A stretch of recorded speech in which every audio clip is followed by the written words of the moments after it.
वापसी दो। हाँ, बड़ा सुख है ना बहू से। आज रसोई करने गई है, देखो क्या होता है। कहकर पत्नी ने आंखें मूंद ली और सो गई। गजेंद्र बाबू बैठे हुए पत्नी को देखते रह गए। यही थी क्या उनकी पत्नी, जिसके हाथों की कोमल स्पर्श, जिसकी मुस्कान की याद में उन्होंने संपूर्ण जीवन काट दिया था। उन्हें लगा कि वह लावण्यमयी युवती जीवन की राह में कहीं खो गई और उसकी जगह आज जो स्त्री है वह उनके मन और प्राणों के लिए नितांत अपरिचिता है। गाढ़ी नींद में डूबी उनकी पत्नी का भारी शरीर बहुत बड़ोल और कुरूप लग रहा था, श्रीहीन और रुखा था।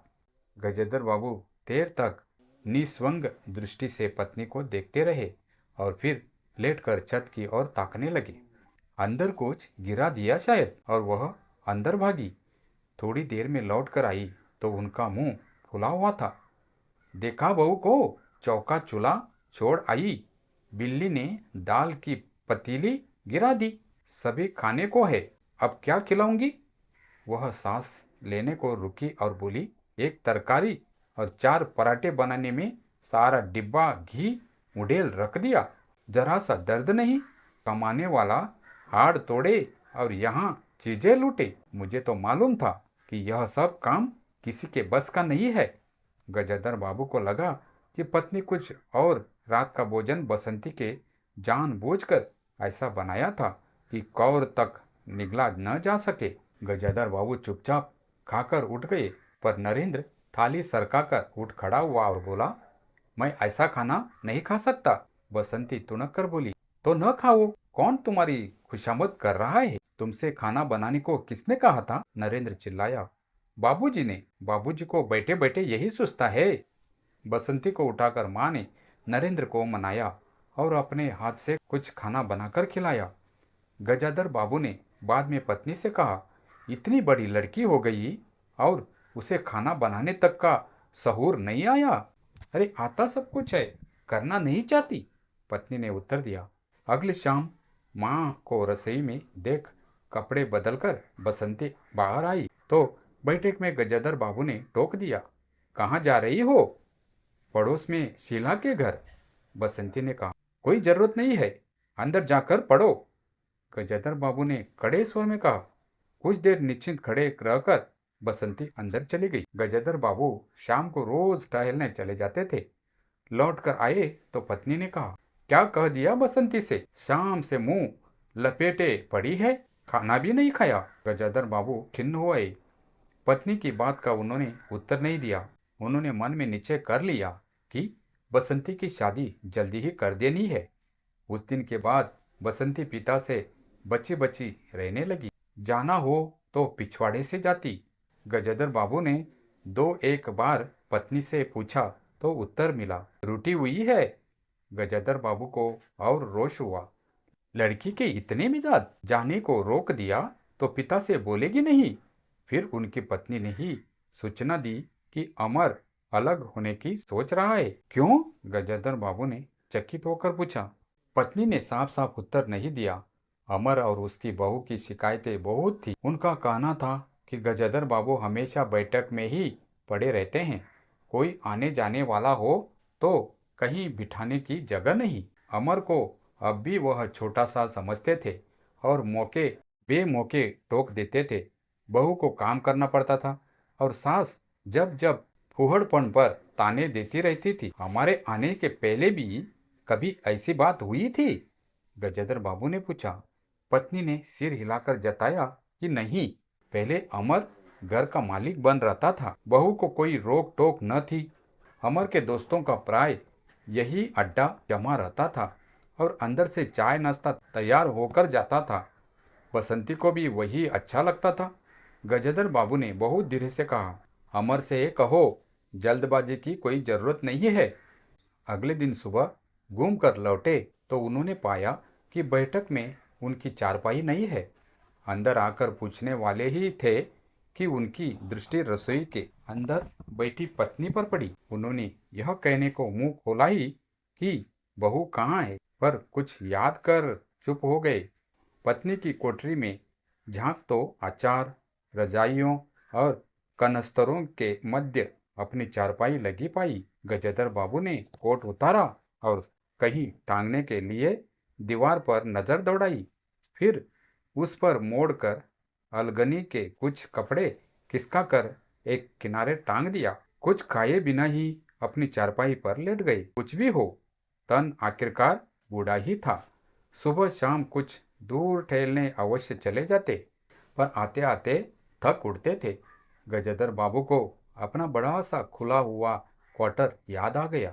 निश्चित जीवन। सुबह पैसेंजर ट्रेन आने पर स्टेशन पर ही चहल पहल, चिर परिचित चेहरे और पटरी पर रेल के पहियों की खटखट जो उनके लिए मधुर संगीत की तरह था।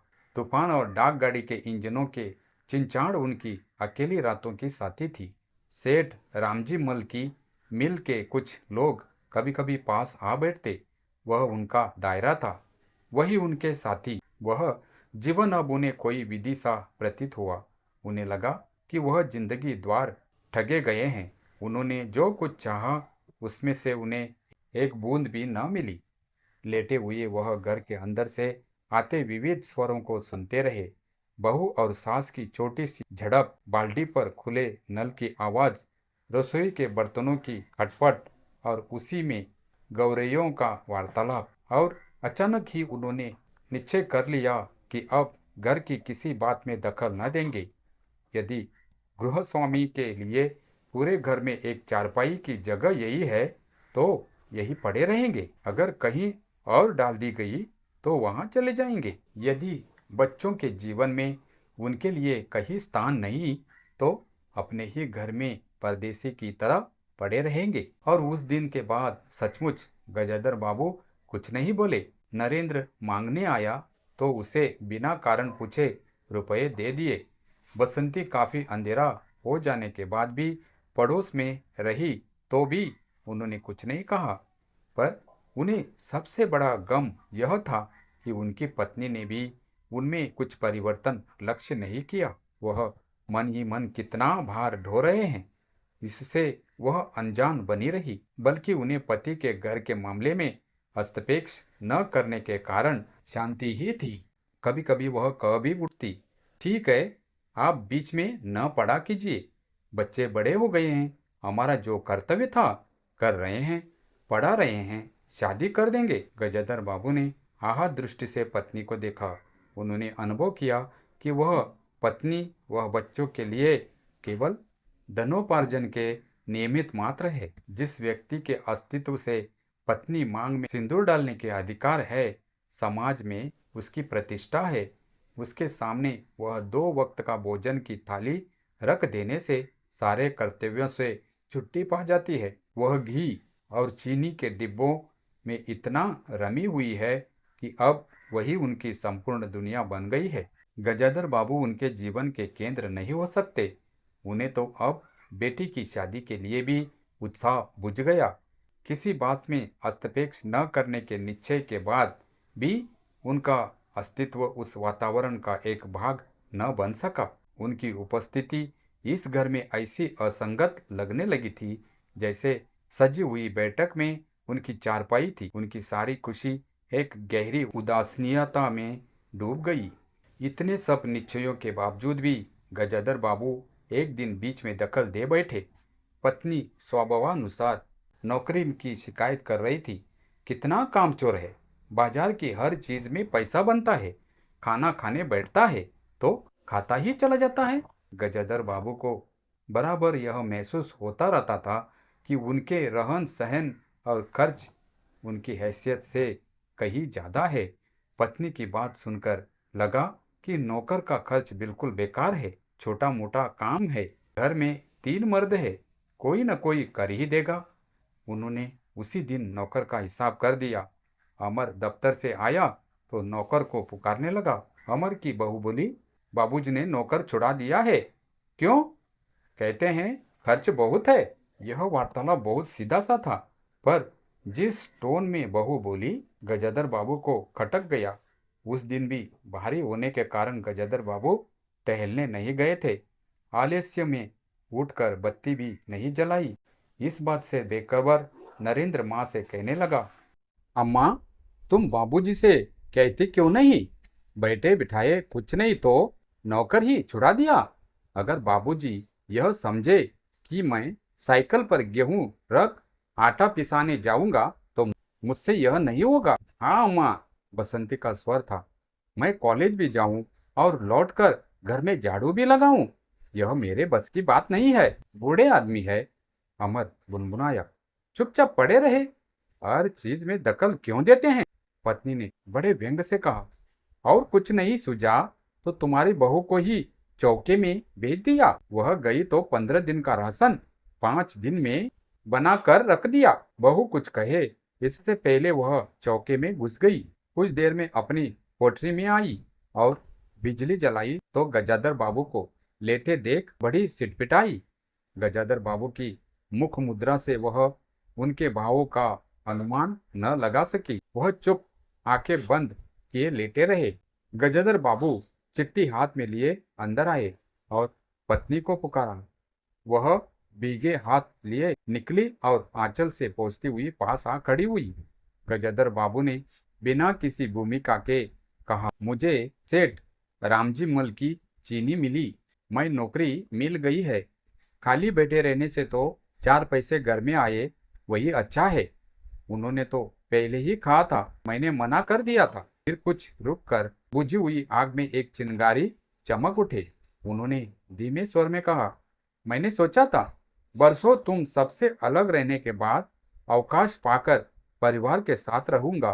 खैर, परसों जाना है, तुम भी चलोगी? मैं, पत्नी ने सक पकाकर कहा। मैं चलूंगी तो यहाँ क्या होगा? इतनी बड़ी गृहस्थी, फिर सयानी लड़की। बात बीच में काटकर गजाधर बाबू ने हताश स्वर में कहा, ठीक है, तुम यहीं रहो। मैंने तो ऐसे ही कहा था। और गहरे मौन में डूब गए। नरेंद्र ने बड़ी तत्परता से बिस्तर बांधा और रिक्शा बुला लाया। गजाधर बाबू का टीन का बक्स और पतला सा बिस्तर उस पर रख दिया गया। नाश्ते के लिए लड्डू और मठरी की डालियां हाथ में लिए गजाधर बाबू रिक्शे में बैठ गए। एक दृष्टि उन्होंने अपने परिवार पर डाली और फिर दूसरी ओर देखने लगे और रिक्शा चल पड़ा। उनके जाने के बाद सब समंदर लौट आए। बहू ने अमर से पूछा, सिनेमा चलिएगा ना? बसंती ने उछल कर कहा, भैया हमें भी। गजाधर बाबू की पत्नी सीधे चौके में चली गई। बची हुई मटरियों को कटोरदान में रखकर अपने कमरे में लाई और कनस्तरों के पास रख दिया। फिर बाहर आकर कहा, अरे नरेंद्र, बाबूजी की चारपाई कमरे से निकाल दे, उसमें चलने तक को जगह नहीं है।